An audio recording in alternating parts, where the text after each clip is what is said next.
Everyone's, as Feel always. free in the introduction to be a little more lengthy with what you're doing because we're missing a fourth party. Yep. I'll try to keep my rules. I know exactly what to say, and it was something that I was meaning to say to you, and I said to many other people that come and go and drift, and like, you want to go and protest? Let's go to this area. But then, now you're like, where'd they go? MIAO. Where'd you go?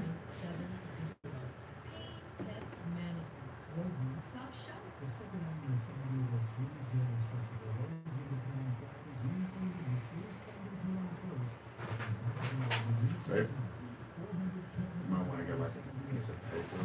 There's a dry erase board right there. I'm going to do it right some things to me. It's going to be pointed a little up. Like if you You want want me to write the notes while you're doing your show? no, like if somebody calls, you can write down the name and just put it out. Oh, the whiteboard? Yeah. It could be utilized. And the markers over there. These markers are temporary. These for people who ask for pins. The unprepared. Man, I don't know how I made it through high school and college every single day. Oh, I shouldn't be saying things discriminating. But I'll be asking for pencils. Like, you got a pencil? You got a piece of paper? Like, why don't you have a piece of paper? It was funny to me. Yeah, my first when I start the class every time we do this class, I tell them you gotta have your toolkit. Yeah. So the toolkit you require 1 week to have your toolkit complete. Here's what's in your toolkit. Paper, book.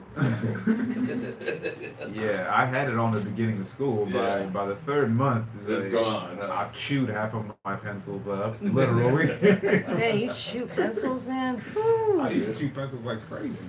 If I wasn't taking a nap. Sorry, Miss Bradfield. Yeah, their class is boring. I had this method of deflecting all the questions whenever there was a question asked by a teacher. I would just say, huh, until they got upset. Not like repetitively, but every time they asked me a question, I'd be like, huh? They'd have to repeat themselves. Yeah. So it got to a point where they just wouldn't ask me the question because they didn't want to repeat themselves. I think you still do that. I know, right? It Wow. worked. Wow. It's carried on. I left my hearing aid at home, huh? Huh? Mr. Alongo, what is the common denominator to that? Huh? That Please tactic repeat sounds the familiar to me. question. Or would you like to do on the spelling bee? Could you please repeat the question? Right. That again. I think I kind of do that with reporters too. Yeah. Like, so, Mr. Alongo, repeat that question. Yeah. Make sure you're serious about what you're asking. I have no idea how to answer Be that. very annoying. Huh? Yeah, give me a second to think. Yeah. It's a good way to buy time. Okay, thank you. Alright. Oh, what's up with the... Oh, I guess I should do that, huh? Oh, Lord have mercy. This is keep me on my toes. Thank you today. so much. I'm gonna need that. The clock. Yes, sir. Okie dokie. 5 minutes I got enough for time to do introduction. 5 minutes for program summary. I need to set this up for 10.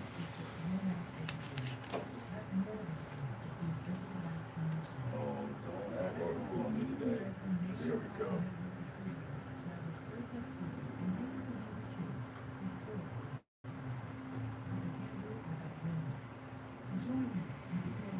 There we go. Then I'll start it eventually. I'll remind you for that too. Hmm? I'll remind you for that too. Okay. Alright, this is good.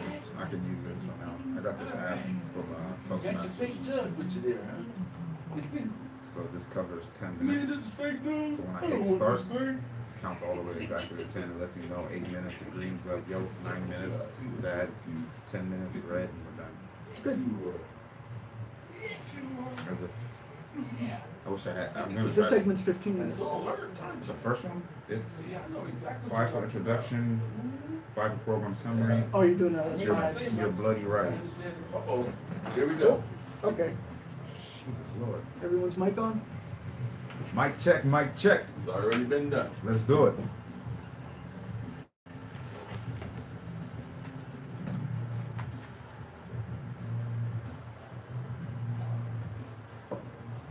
Amax So just Go. starting. Welcome to the Maya Quorum, ladies and gentlemen. My name is Apollo Olongo, and I am here with Art Fusco, Cat, the Wildcat. He's here with us today. We will not be having Tasha Williamson with us. We'll be covering this. She's taking care of some business, and we'll be back next week. But we are here today to discuss the issues surrounding law enforcement killings. It's a two-part series that we will start today and finish in 2 weeks. So we're very thankful to have you here today. We have some very fantastic documentation, some facts, some statistics, and great viewpoints, and we're ready to go. So I'm going to allow Art to introduce himself and run over some things. Hi, how you guys doing, everybody? My name's Art Fusco. I used to be a Master at Arms in the Navy a long time ago. That was a military cop equivalent. And today I'm, I'm pushing for police reform. I'm a big historian, so I'm helping Apollo with this. This show is about police reform.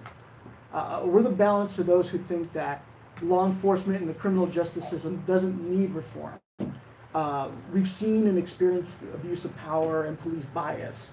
And we know what it's like to be written off and dismissed when we bring these issues up. Mm-hmm. And we know that a lot of you have been dismissed as well. So that's why we do this show. We push for not only police reform, but we also want to show how it can be possible. But first, we always start with a historical anchor and all that. So my historical anchor is going to be about basically a list of killings just going down. There's going to be one court case. Graham versus Connor, of course. Yeah, that's the pinnacle. Yeah, and one of the examples I actually want to talk about is something that happened during my time in the Navy, mm-hmm. While I was working in North Island. Mm-hmm. There was a shooting there where it did amount to somebody's death, so I wanted to talk about that. Yeah, I look forward to hearing that. That's going to be great. Kat, please introduce yourself to our viewers and listeners.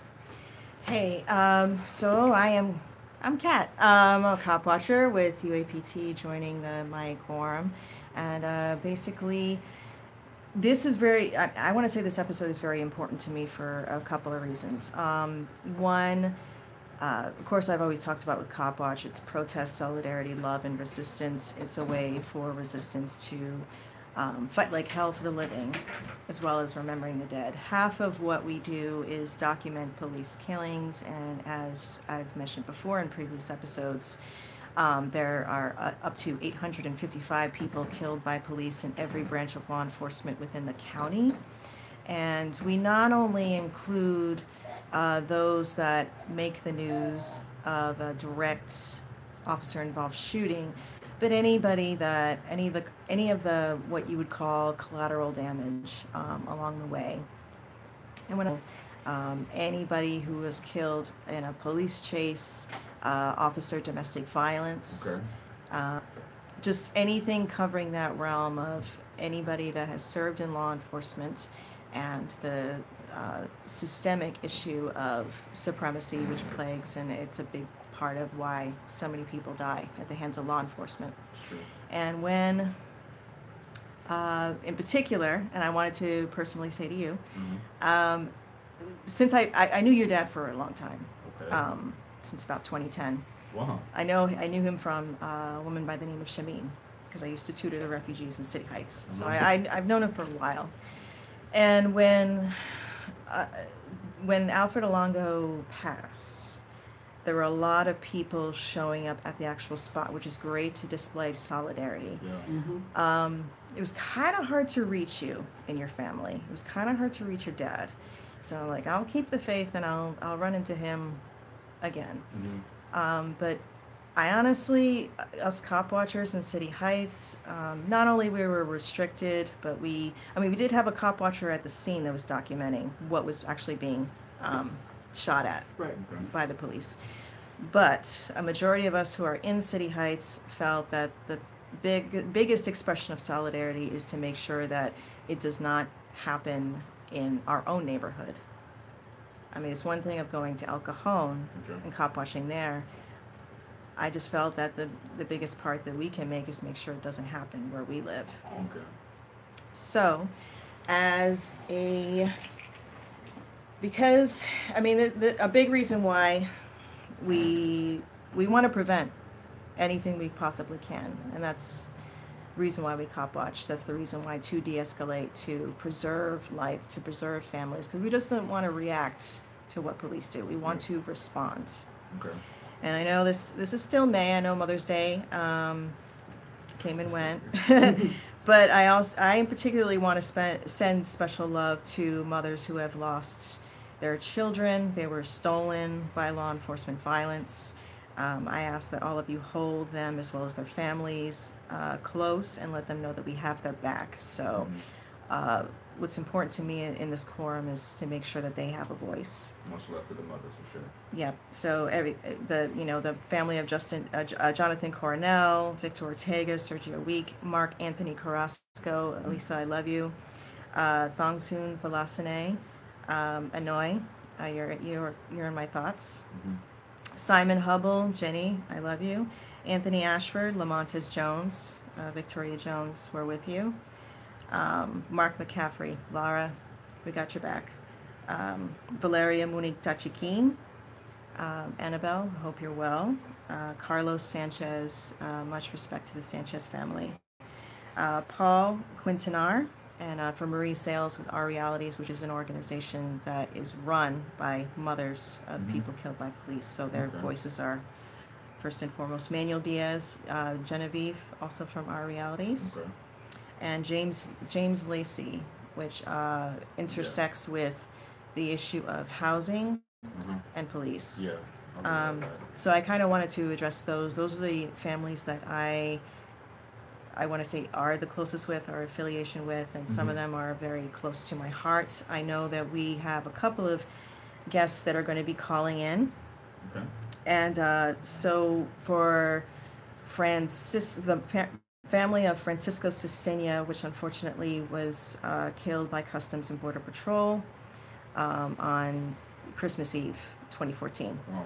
The sister, Brenda, is planning on calling in, Okay. and hopefully we can talk to her and have her share her story. Definitely. And the family of Sergio Week, hopefully Johnny, the cousin of Sergio, will be able to call in, or Maria. So just to keep those names in mind, and again, this is an ongoing show, we'll be happy to share the space. I'm pretty much going to be stepping back, but this is the reason why I do Cop Watch. This is, we just can't just react when somebody dies. Definitely. People are they should be valued in every sense of the way when they are alive. So definitely mad respect to those families, and I'm definitely a part of those families, and hearing all those names, they just keep coming, and to imagine all the emotions that they just don't end. And to have a platform like this, to be able to have them come onto this and discuss from a perspective that most people are only observers to, not experiencers to, I think it's very touching, very liberating, and gives a lot of hope in this situation that we can actually create some sort of change, because it's a reality that is dismissed too oftenly, because most people want to live a life of bliss, and the hard realities aren't taken on directly. So I definitely am very, very looking forward to having them call in and hearing their voices, hearing their perspectives, and they're welcome to this platform whenever, because it's created by us for us. And I hope that they can help bring subject matter to the platform that can propel these volumes that we speak on a weekly basis to a level where more people can understand and engage and actually believe that the changes can be reached. And I believe that they can be, but it takes a lot of hard work, and it takes a lot of tactics, and it takes a lot of mobilization. But I look forward to that. Thank you very much. Now for the program summary. Historical Anchor will be next by Art Fusco, which will be followed by a discussion panel for 22 minutes, where we'll be taking calls at the phone number 619-356-4704.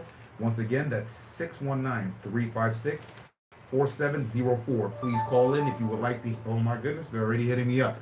Please call in. Please call in if you want to get into the discussion so that your voices can be heard on this platform. I look forward to hearing from everyone that calls. There might be a short wait, because this subject matter is one that engages a lot of conversation. So please call in Law Enforcement Killings, Part 1, Week 8. We'll be ready to go. Art Fusco, please drop that historical anchor on us. All right, I'm just going to get into it. So I'm starting in 1965 with Jimmy Lee Jackson. Okay. So one night in February 1965 in Alabama, about 500 people attempted to march to the city jail to protest the arrest of a civil rights worker. Law enforcement decided to just turn off the street lights and in the dark beat the protesters. What? They turned off the street lights Uh-huh. and in the dark they beat the protesters. Oh, wow. Yes, and so some of them ran into a cafe, and so Alabama State Police Corporal James Fowler ran in after them and started beating a woman named Kager Lee. Okay. Lee's daughter and the grandson, Jimmy Lee Jackson, ran in to her aid, and Jimmy was shot twice. Jimmy Lee Jackson's death is what sparked the Selma marches. Oh, okay. Yes. So It's moving very on. historical. Man. Yeah, so I wanted to talk about that. So moving on to Graham versus Connor. This is a court case that set precedent for many killings, even though the case itself wasn't about a murder. Mm-hmm. A man who was stopped by an officer and was walking in and out of a grocery store. The man was Graham, and he told the officer that he wanted to buy juice. When he walked in, he saw a long line, so he just Okay. walked out. The officer, whose name was Connor, didn't believe him, so he detained him and returned to the store to investigate until he was confident that there was no wrongdoing. And then he released Graham. Graham turned around and sued, but he lost. So what this decision did, according to Wikipedia, I'm going to just quote it. As in other Fourth Amendment contexts, the reasonableness inquiry in an excessive force case is an objective one. The question is whether the officer's actions are objectively reasonable in light of the facts and circumstances confronting them, without regard to their underlying intent or motivation. Okay. And the court also cautioned that the reasonableness of a particular use of force must be judged from the perspective of a reasonable officer on the scene, rather than with the 20/20 vision of hindsight. So that basically means that you got there's no hindsight to it. Mm-hmm. Please elaborate on hindsight. It's 20/20. It's basically what it is there's a all of the facts that you know or don't know Mm-hmm. don't matter. What matters is what you thought at the moment, Okay. what you believed at the time. I was told we've got about 1 more minute left. So a delusion basically can become the fact backing your action Right. to use force. Right. So so if you believe that somebody was armed Mm-hmm. and they're not armed, Mm-hmm. the 20/20 hindsight Mhm. does not matter. What matters is what you thought Okay. or what the officer thought at that moment. That's why there's a lot of I was afraid for my life. So if you think you're afraid for your life, you have the right to take another life. Basically, that's yeah. That's what Graham versus Connor breaks down to. Yeah. So do we still have time? Yeah. I got the 1 minute. 1 minute. Okay. So, all right. So let me go ahead and jump to one more. Let's see. Let me talk about Victor Ortega. The police were called on Victor Ortega on June 4th, 2012. When SDPD arrived at his home, they learned that Ortega had left. SDPD officer Jonathan McCarthy decided to drive around to see if they could find him. He did, and there was a chase. At some point, McCarthy caught up to Ortega, and they began wrestling on the ground when his backup gun fell out of McCarthy's ankle holster. Mm-hmm. Believing that Ortega was reaching for the backup gun, McCarthy pulled out his primary weapon and shot him. And at first, he told his sergeant that Victor had actually picked up the backup gun and aimed at him, but then changed the story in his statement to say that he reached for the gun. So he was basically unarmed when he was killed. Oh man, this is such a hot subject, and we're gonna definitely elaborate on that. And Kat hasn't even put in her 2 cents, so you can already tell that the storm is building. I'd like to send you off to a message at this time, and I look forward to having everyone back listening to this discussion. All right.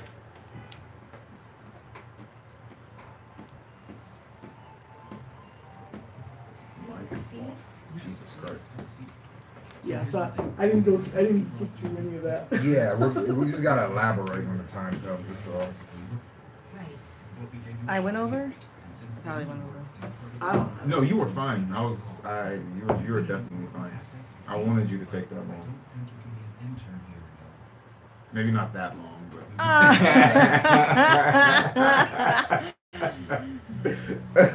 Oh, you clown. Killing me softly. Panel discussion. Is the stream on? Yeah. No, I mean, Oh, 'cause I haven't seen it on. it looks like it. It should be. Because I'm on the page, I don't see it yet. I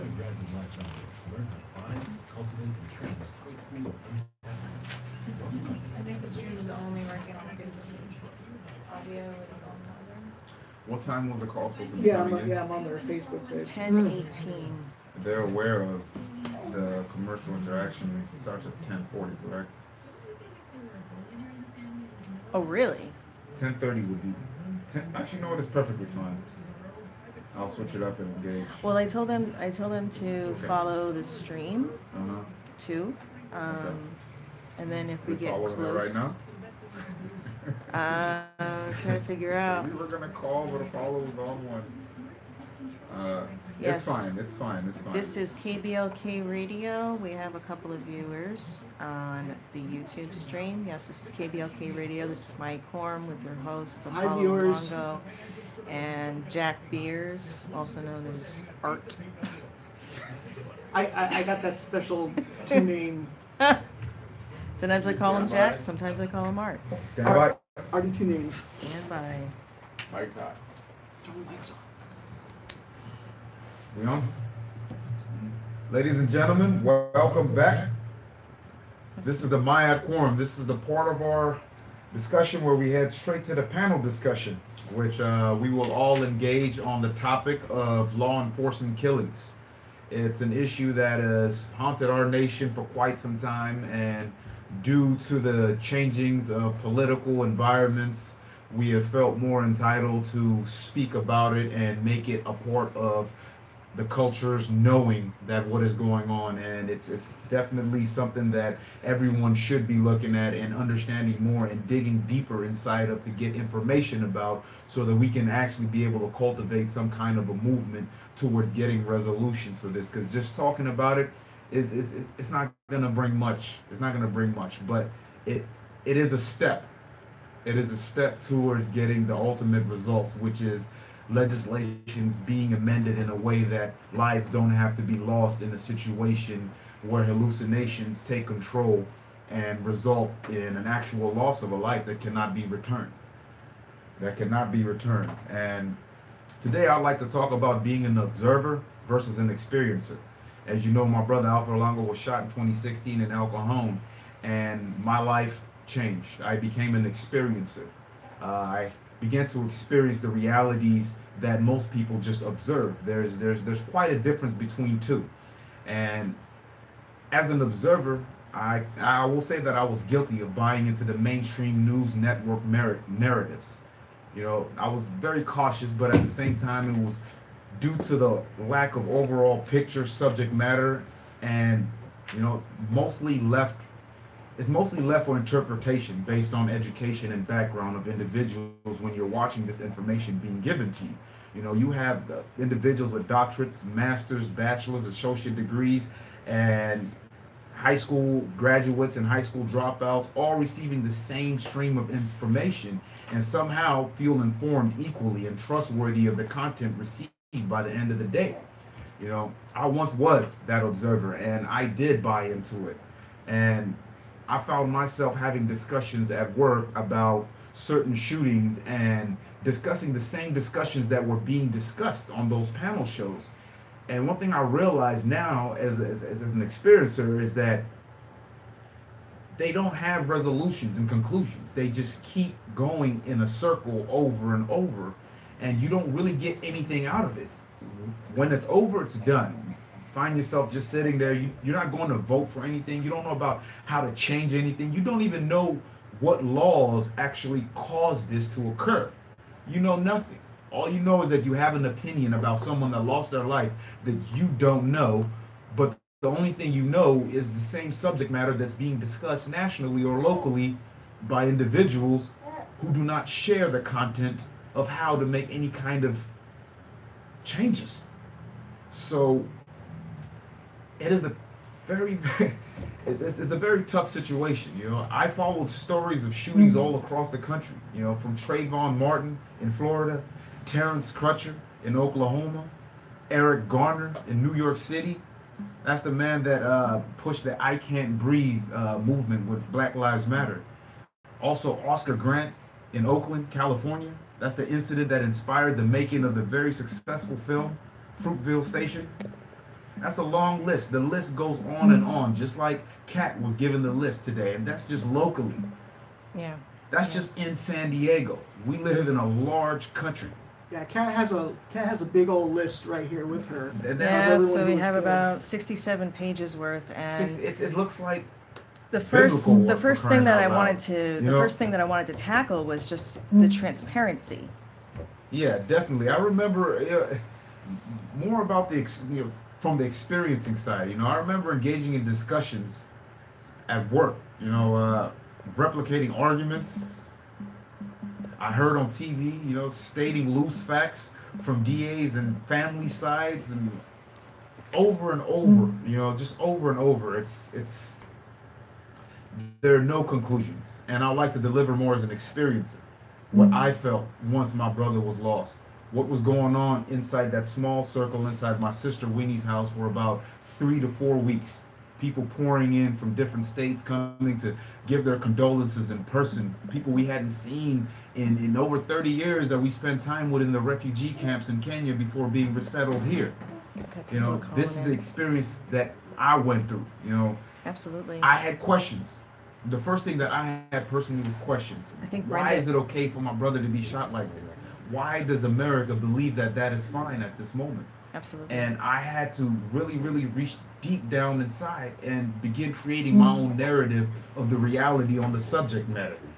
It led to searching for resolutions, which led to strategic planning and long-term planning, And in the midst of this comes opportunities like mentorship platforms for communication and networking with popular culture, individuals, powerful players in politics, locally, state, and nationally. And it really has changed how things are for me. And right now we have a caller, which I would definitely like to engage her in this discussion. I would like Kat to welcome her, give me the information on this caller, question her, let her or him basically break down who they are. Kat? Hello, KBLK Radio. Good morning. Good morning. Hi, Brenda? Hi. Hi, I would like to introduce you to Apollo Alongo and Art Fusco and Hello, Mr. Brenda. Al of KBLK Radio. This is Brenda Cecilia, the brother of Francisco Good Cecilia. morning, you guys. Good morning. Good morning. Good morning. Brenda, this show today is about law enforcement killings. I would like to ask you a couple of questions first, starting off by what happened. What is your story? My brother was killed by CBP on Christmas Eve of 2014. Okay.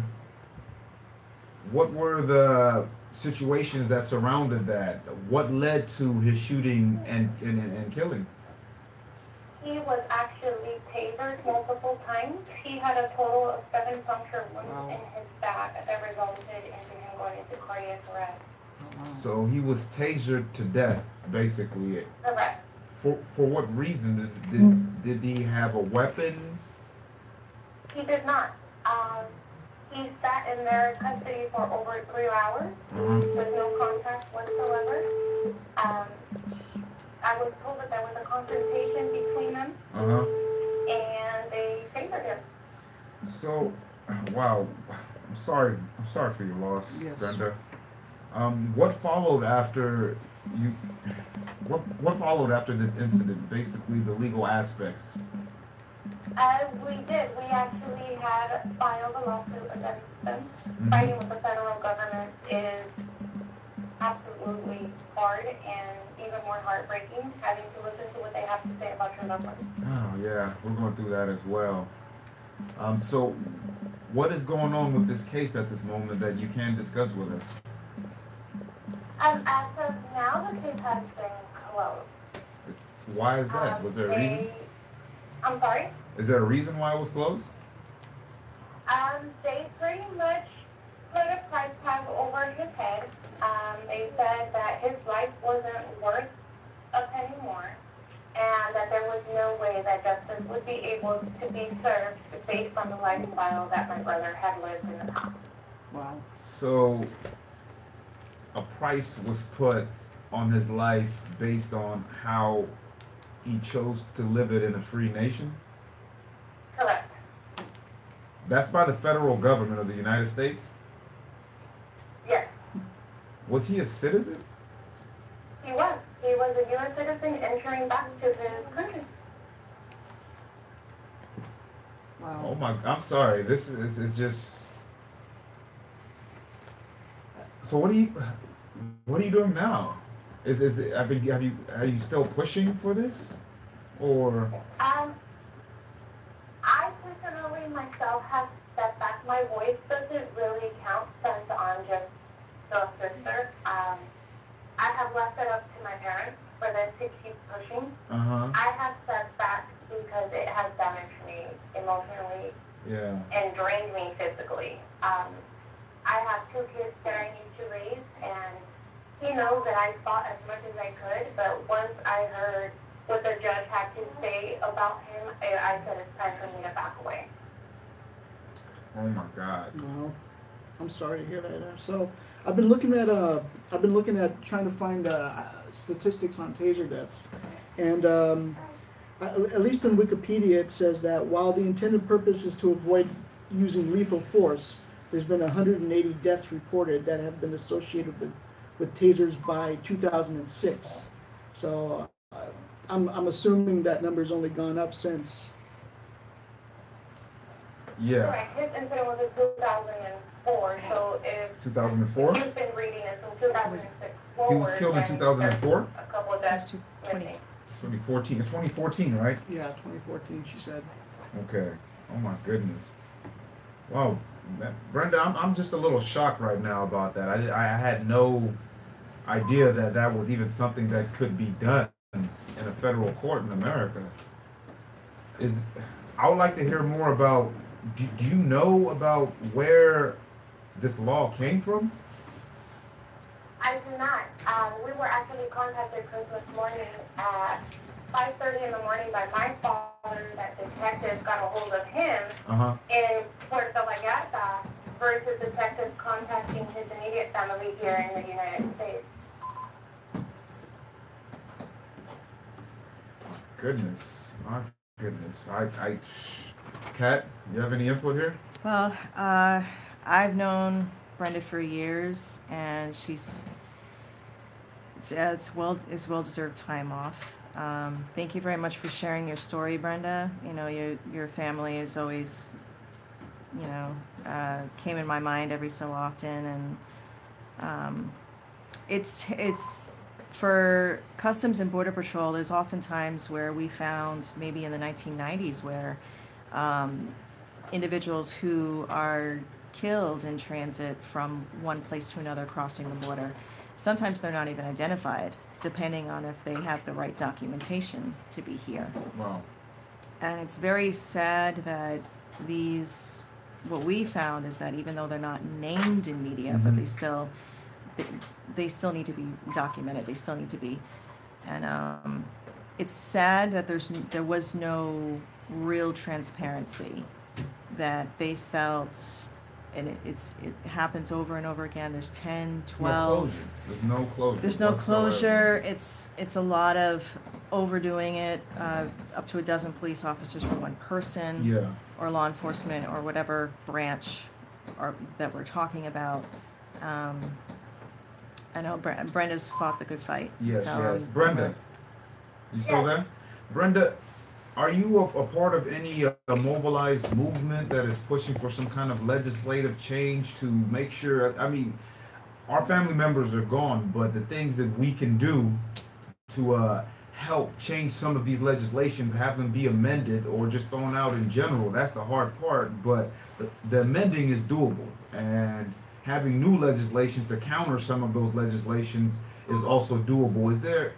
Is there anything you've done to mobilize and be a part of that kind of movement the way that I have?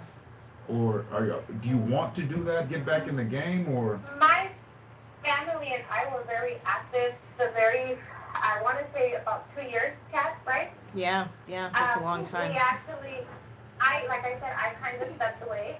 Mm-hmm. Just for my emotional and depression's sake, I need to get back to where I need to be. But my mother still has gone out and done a couple protests, and she's appeared on TV recently. Mm-hmm.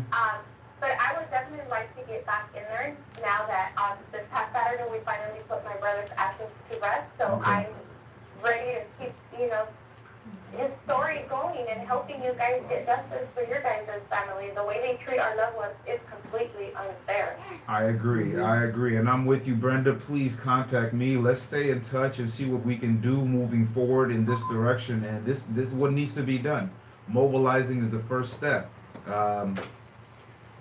Okay, let's. Brenda, thank you very much for calling. I appreciate that. Stay in touch. I have your contact through Kat, and I think that we will be able to.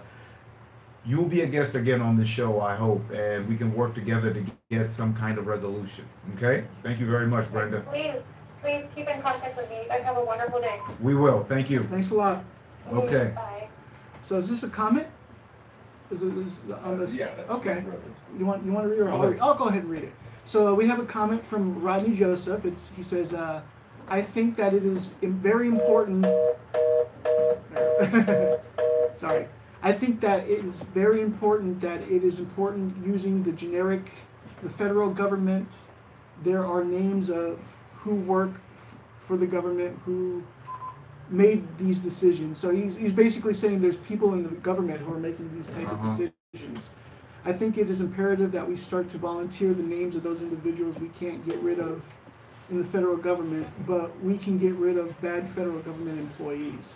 I agree because they work for us, and that is something that is also a part of a movement.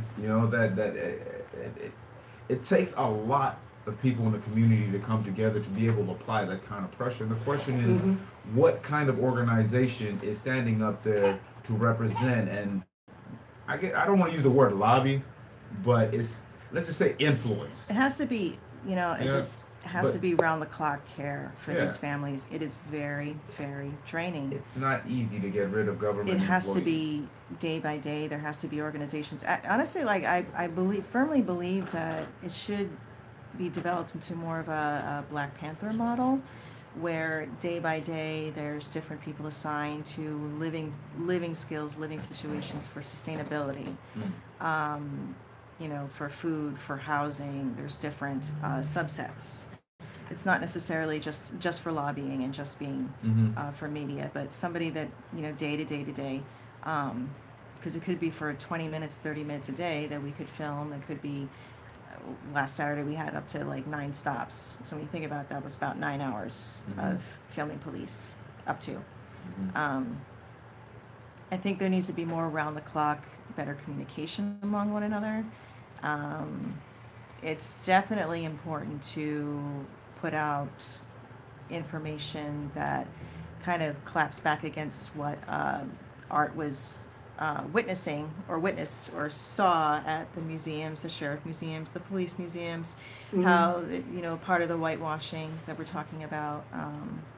I know with us, we're going back all the way to the 1950s, which we've only had maybe 3 deaths recorded, and we're very critical of that because we don't know what exactly do they count as an officer-involved death. Okay.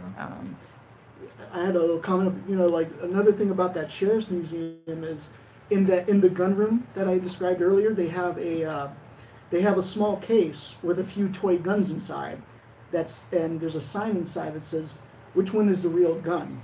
And, you know, of course, none of them are actually the real gun because, you know, it says that they're toy guns, but they're also missing a lot of other things that law enforcement mistake for a gun in that case, like a vaporizer or a cell phone.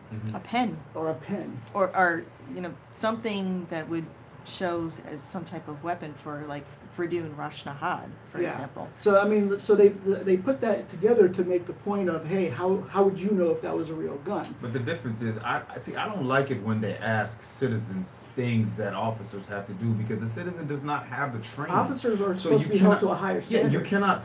Sometimes, for example, there was one show where they took a news reporter on a ride along with a cop, you know, and had scenarios that were not real, but they were fabricated. And they put him in that situation to make a decision. Well, you know, and then they say, look how hard it is. Well, you know, with ride-alongs too. He's not trained. He's not trained. Not only that, the ride-alongs, you sign away your rights, pretty much. There's a waiver that you have to sign that if something does happen while on the beat, you have an obligation or you know, to testify on the officer's behalf. So I'm not surprised that they made it up. I think that it was more for. I think it was fabricated. Was it entertainment? Was it? Because it was not for entertainment. It was to prove the fact how difficult it is for officers to be able to distinguish the fact between artificial weapon or not. And it was more of just kind of like tagging along. Some of it was real and some of it was not, but the point was to prove how hard it was for them to do their job, and people buy into that.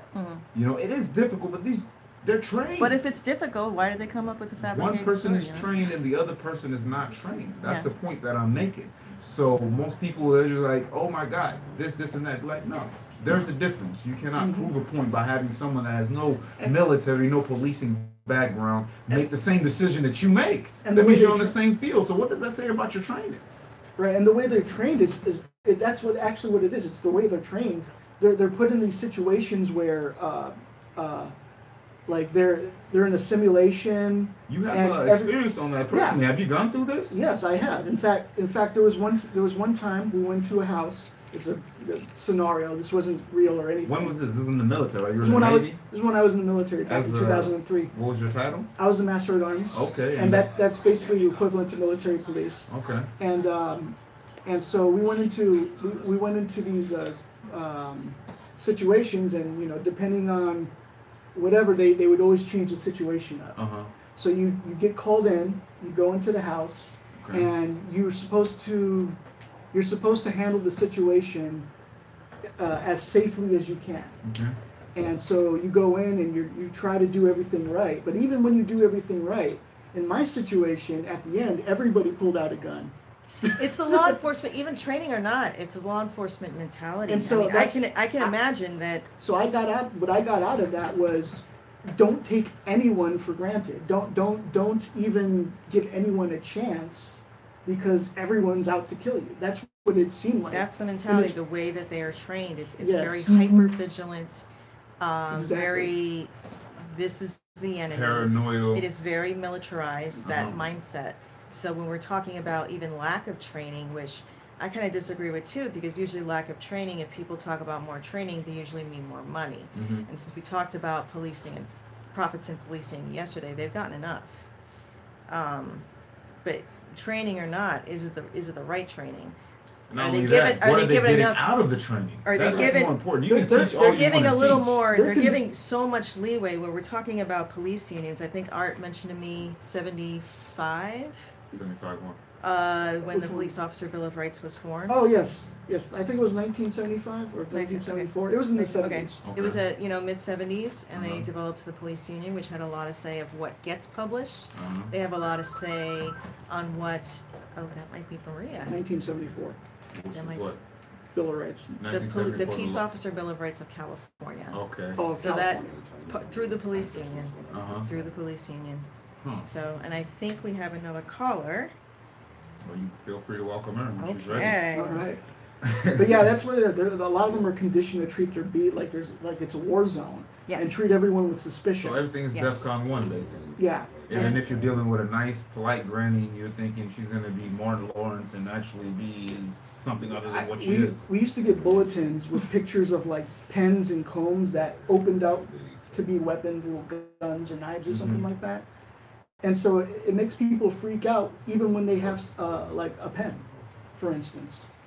So there's what we're trying to say is that not all officers have that level of understanding, but certain ones that just don't Hypervigilance. get it. I mean, not everyone gets 100% on their training. I'm pretty sure there's some folks that pass with 60% or something like that. And if you don't get the That's full not good enough. understanding, That is not good enough. if you don't get the Oh, full no. understanding of what is being taught to you, you just become afraid instead of being calm and knowing what's going on. It's like if you don't know how to drive on the freeway, you don't but you know the concept of it, and you understand the concept, and you will always be afraid and have anxiety on the freeway. But if you understand that it is safe for me to be in this lane and I can make lane changes and be comfortable, there's a lot of officers that are comfortable like that on the streets, and they understand that they don't have to have that anxiety. But officers also have the reassurance that their buddies are going to cover for them. So just in case they go off the highway, hit something they're not supposed to hit, saying, I was in fear for my life. They're going to have their buddies say, well, yeah, let's keep the story Let's fabricate this story and make it a reality. No, and that's So what I think we. That's what they do. A lot of them have been caught. Yeah. I think we have another caller, Yes, we do. the family of Sergio Week. Good morning, KBLK. Good morning. Yay, we have Maria Hoyt, Good who has morning. joined us. Good morning, Miss Hoyt. Good morning. And how are you today? What would you like to share? This is the episode where we're talking about the systemic issue of Law enforcement killings. stolen lives. Stolen lives. Well, at the risk of sounding redundant, I still say that it's not a local issue, it's not a county issue, it's not a state issue.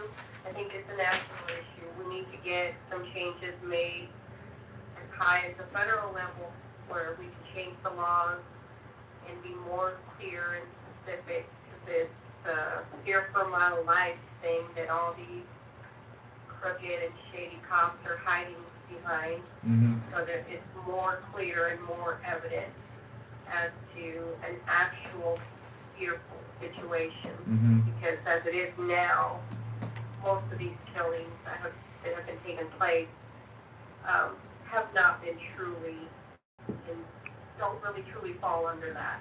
Because these people have been unarmed, they've been running away, they've been shot at more than 10 times. And none of these cops have been held accountable for that. I And agree. until somebody does hold one cop accountable, I guarantee change will come. But until then, we're losing our family. We We're are. losing our kids, our nephews, our brothers, sisters, sons, and nobody seems to want to hear us because we're loud enough to be heard. True. They just choose not to listen. So we have to just group together and start up at the top. I agree. We have to mobilize. What about Miss Hoyt? What are you currently actively doing in the sector of, I guess, speaking out as an activist and mobilizing? Who are you mobilizing with here in San Diego? And what is it that you hope to do, not only on a county level, but on a state level, and hopefully one day on a federal level moving forward? Well, first let me tell you, it's a little hard to hear you, but from what I could gather, you're saying, hopefully I'll answer your question.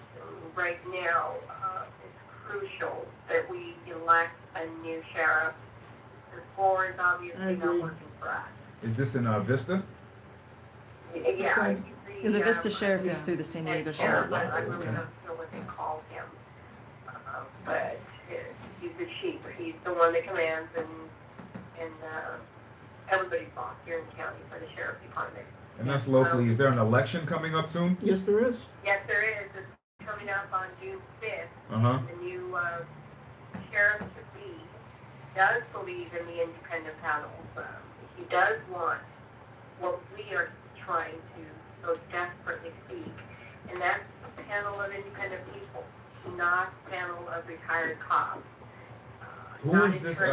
Miss Hoyt, who's running for sheriff? Dave Myers, and it's really important for everybody to get out there and vote for him. Is there a website or something that people can go to read more about Dave Myers so that they can get more excited about voting? He has a website. He's on Facebook. You can look me up, and I have a page called Mothers for a Safer Community, and we're solely concentrating on trying to get Dave Myers to be elected because I sat down with him, and I truly believe he's very open, and he is very, very hopeful about transparency and getting this independent panel for all these police shootings. I think it's a start. It might not sound like big, but, you know. How's the race going? That by the time, yeah. How's the campaign going? Well, so far, we think it's going good. But we need as many votes as in any democracy. The more votes, you know, the stronger we get. And we need to get him in there. We need to get Sheriff Gore out. Does he have a good chance to win, in your opinion? In my opinion, yes, I think he does. Okay. I think the community is really tired of all these unaccounted for shootings. It's turnout murder. Yes. Yeah. It's state-sanctioned murder.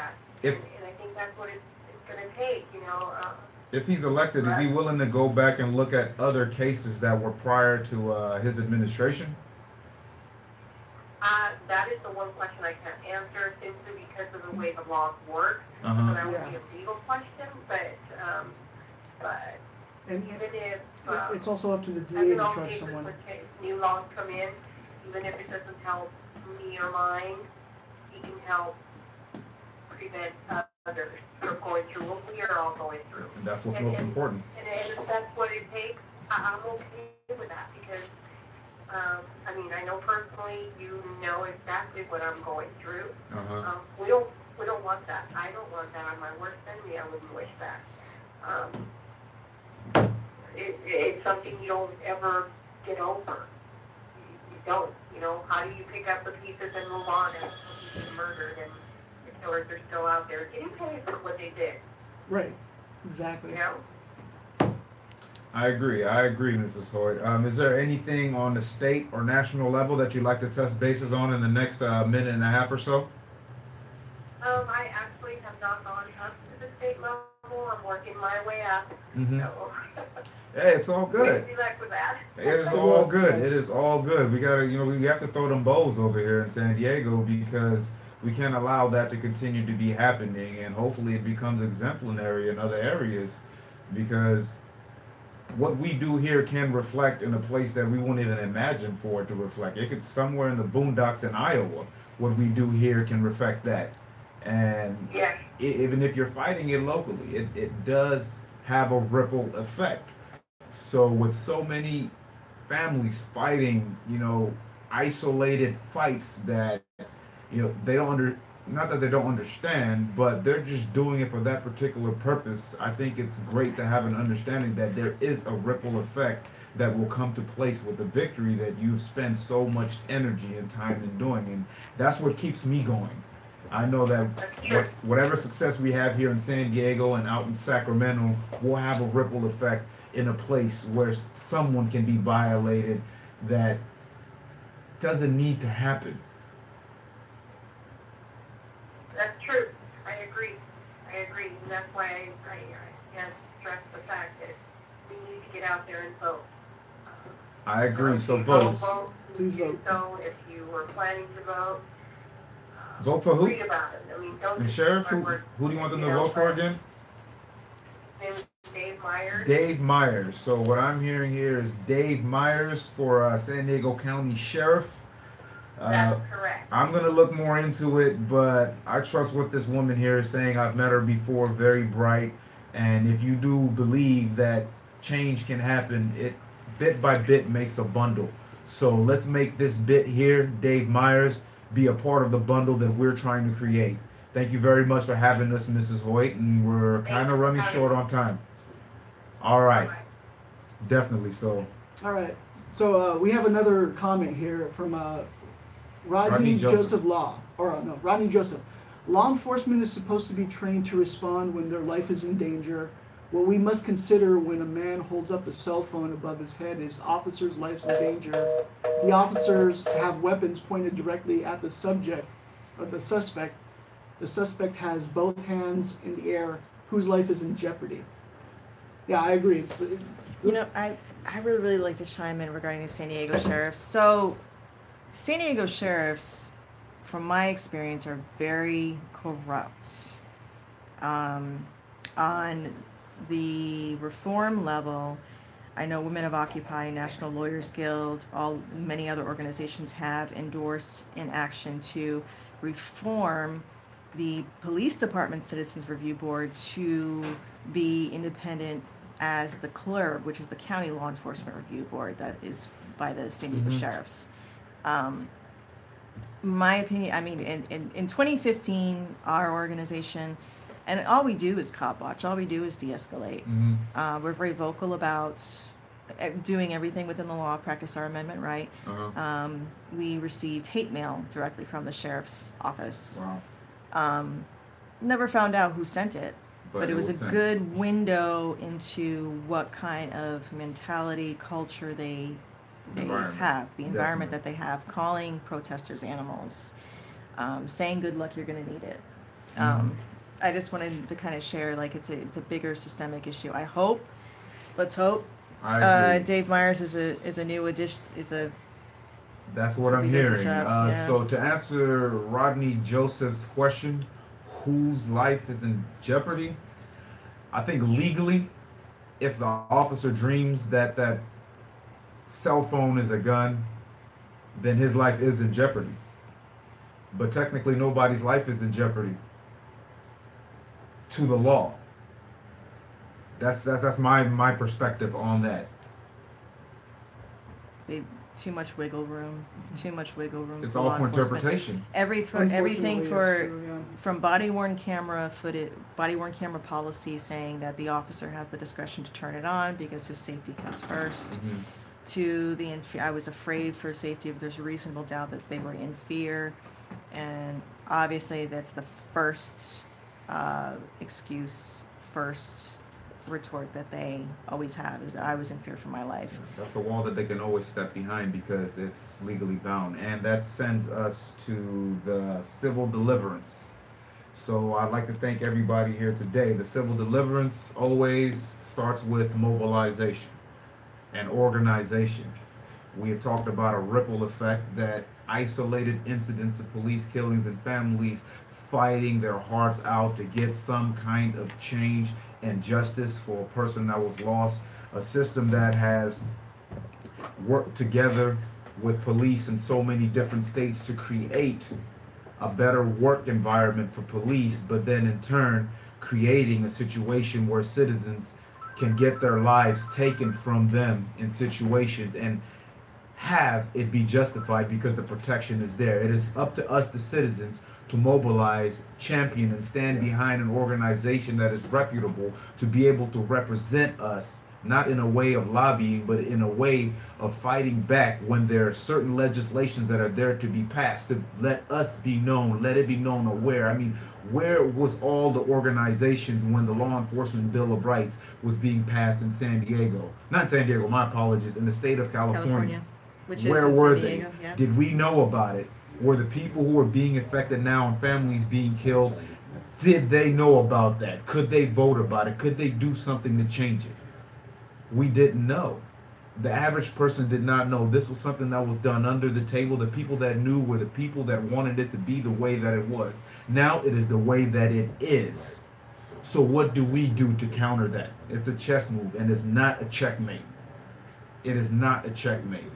And we do have to take that opportunity to stand up and fight, create that ripple effect, create that networking to be able to move forward so that these legislations can be amended. I don't want my son getting shot in the streets because a police officer felt that he envisioned something was in his car that was not there. I didn't want my brother to be shot dead because he thought that that vape cigarette was a gun, because he pulled out his weapon instead of de-escalating the situation that never should have been escalated to that point. So yes, we do need to mobilize. Yes, we do need to organize. And yes, we do need to have a reputable organization represent us and keep us informed on what is happening in the highest levels of government, not only in our states, but in our nation.